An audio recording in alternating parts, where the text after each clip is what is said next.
Oh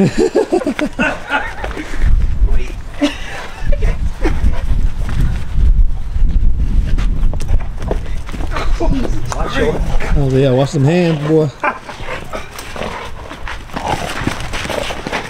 So let him get a better bite. You don't want to pull out a tooth. Okay.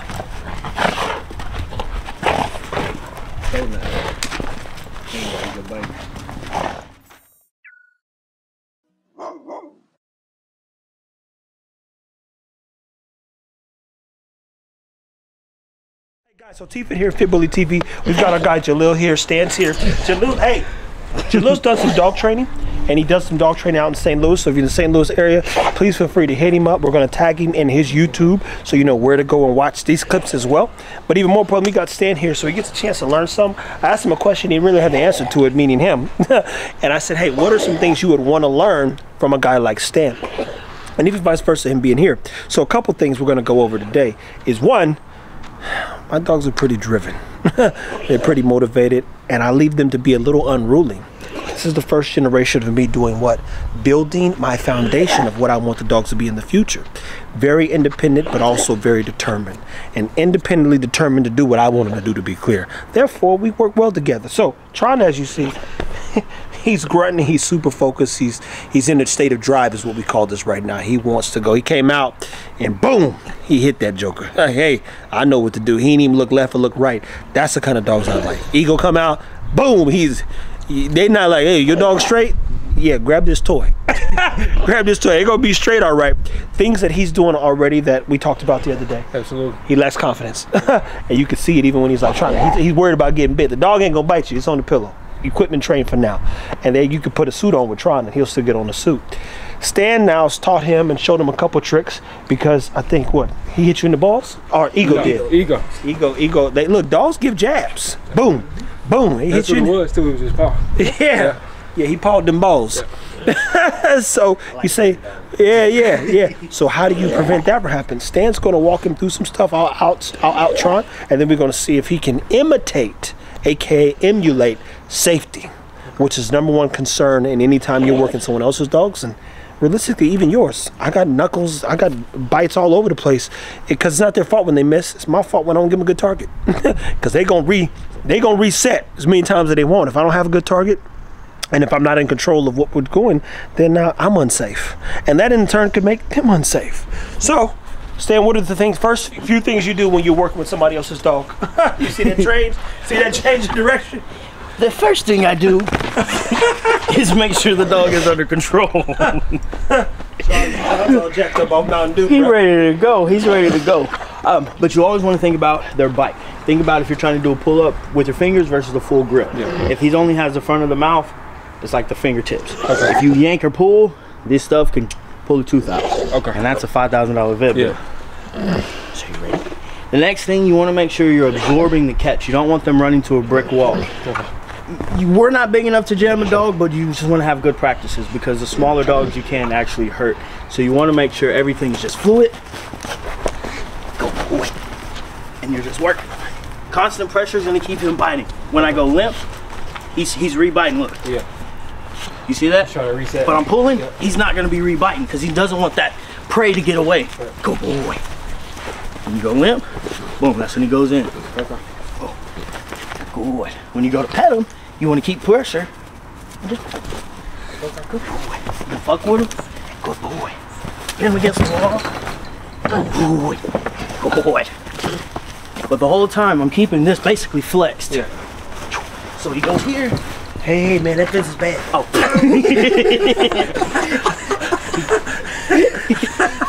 That's another episode. All right, out him, Trev. Out. And when he outs him, you want to go out. Because let it go. If I'm pulling, it's causing him to bite. Okay.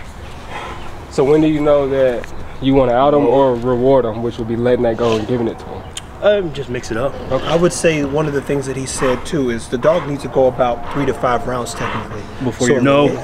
So if I could do, let's say 3 1-minute rounds with him where he's like doing everything that we just did, at third time, boom, I'd personally let him have it after that. Okay. And we again switch it up because once the dog starts mastering what you guys are doing or getting a good idea, then you're like, boom, what you won, let him have it. Go sit down somewhere, and then go pick it up and start messing with it again. It's all types of little things. Just keep them interested because you don't want to get into a routine of knowing what's happening either. Right. And then you want to stop the dog before they get tired of playing with it. Okay. So the reason why these dogs are this way, because like Ego, he still wanted to play, but he put them up. So now that dog's competitive. Oh man, I gotta get it, I gotta get it, I gotta get it. We want that itch. Let him get wore out. No, it's like up. And same thing with him. He gonna do a few more, then he going up. Okay. Because we still gotta go to the park and get you in the suit. We still got like 3 or 4 more things. But at the same time, he's had Ego out here for an hour grabbing this thing by himself, where he did get wore out, but he developed the drive in this, so he didn't associate it with a bad thing. Yeah. If he would have took Cha-Cha out the very first time, you wore her ass out, she went, I ain't doing that shit. Yeah. No. Yeah, yesterday she came out and she was pretty good on the wedge. So. Yeah, I seen you pulling her up the other day on the wedge. Hey, flip it over. Yeah. Hey, watch it. Don't drop it low now. All right, so get it to the side, and it's kind of like a reverse pivot. Boom. You pivot too good, didn't you? You're a basketball player. He said, I'm a football player. He did it a little too early. Yeah. So you can tell by his positioning on the bite pillow that you spun too early. Yeah. Because he's aiming for the middle. You went, and he got the last part that he could. The bottom side. Okay. So the bite wasn't good. Yep. And it's not that's not a good bite. It's just your positioning on it. Okay. So you should be able to put the dog anywhere you want them to. On your body, on the bite pillows, you always should be in control of that. Because if not, you're hoping. And when you hope, that's when you get bit. Okay. Now guys, a couple things to be mindful of. First thing that we do a lot of times, we drive what I would call target practice. Target practice is what stands there. It's kind of like playing a game of keep away. And in keep away, basically we'll box the dog out and keep driving them here, and they'll continue to try to get to the bite pillow. Other things we've done is we'll add hula hoops and various sounds and noises, and that'll keep away, because I'll hold the thing here and be shaking the hula hoop, and back in the day, try him to run from the hula hoop. He would. Ego, not so much. But point is now he's getting to that phase where, again, then you get on the tires, then you jump over the fence, you see the dogs coming over the fence, you keep leveling up the playing field, and you watch this dog get more and more excited about literally winning. Now Tron's about to poop, trust me. He knows the dog. But we're going to show you what target practice looks like too. That's the other thing too. And this is how you practice. See that right there? So you gotta basically stay in control of everything the dog's doing. And mind you, because he's literally not trying to eat stand. Oh, he went to the legs, right? Get a boy. But this whole time you're in control of what he's doing. Yeah, that's the part you gotta remember. Oh, I'm taking it away. You're worried about getting bit, but the dog's super focused, and the dog's as good as you. It's like anything user related. A lot of times it's user error. Okay. They both moved at the same time. So, like he's saying, a dog like him, you can push your body because he's looking at that. Okay. If he was a dirty dog or man biter, we'll tell you.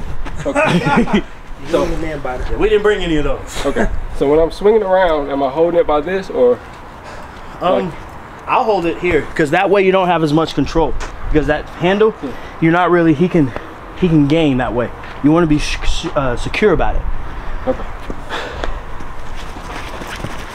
Damn. So you dropped it, and then you weren't sure about where you were going afterwards. Okay. So it was more of an elongated. Hey, get off my hand.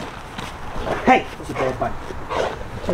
It was more elongated. You want to be more direct. So you seen bullfighters, or what are they called? Ole. Yeah, bullfighter. So same thing. They're here. Ole. Think about that when you're doing that. Okay. So back up a little bit. Because he's fast, so give yourself a little bit more space. Tell him sit. Stay. All right, I get it to the side. No. Stay. We'll put it down, there you go. Yeah, he's smart. You turned your back on me. Yeah. Remember my first day.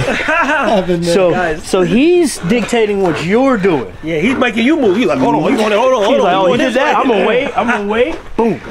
Right, out of him again. Run out. Here. Drop it. Let me see.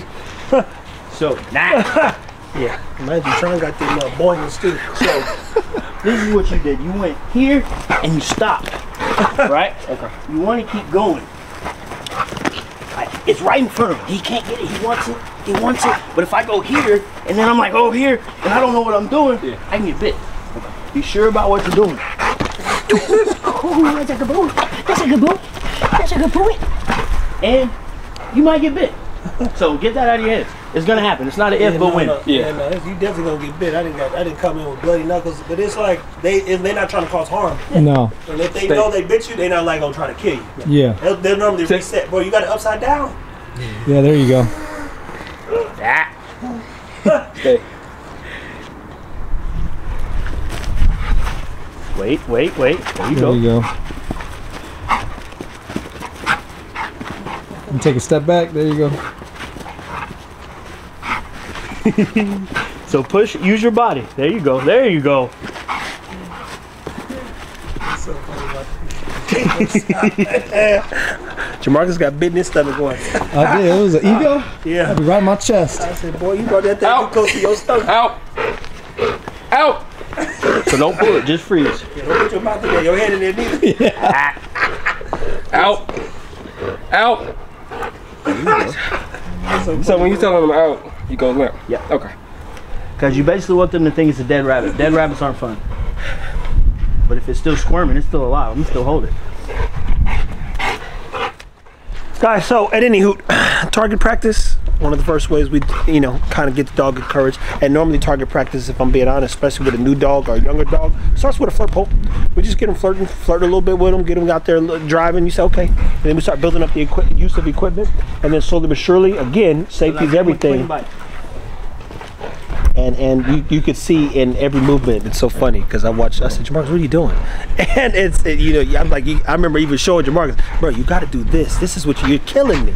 And you gonna hurt yourself. And then he goes, oh, the dog will get you now. Now, mind you, the dog has no intent to hurt you objectively, unless you have one of those kind of dogs. He just wants to play. They all just want to play and have a good time. So target practice is a good way to start. Definitely make sure you're in control, meaning, hey, you got to know how to box out, and even more importantly, set a clean target. Clean targets are everything. Then you turn around and work on commands when doing this as well. Like he said, sit, stay, all those little things I do at times, but they haven't been biting that much. I'm gonna be honest with you. I've been more so working on their ups and downs and all that other stuff. So today will be a good day because Tron will put him up, let him cool off, and then we'll go out and we'll get him on the bite suit, and Stan will continue to teach him things that he knows to ensure that he gets better. Because you said you want to do bite stuff too, right? He want to do some bite work. He said he ain't done it in a little bit. Yeah, it's been a while since I was at Kennewood. There you go. So he ain't even been in that experience, and we've got all the dogs that he needs to like get some good experience. So stay tuned, take care of your dogs, people. Like, subscribe, and share. Tron, let's go.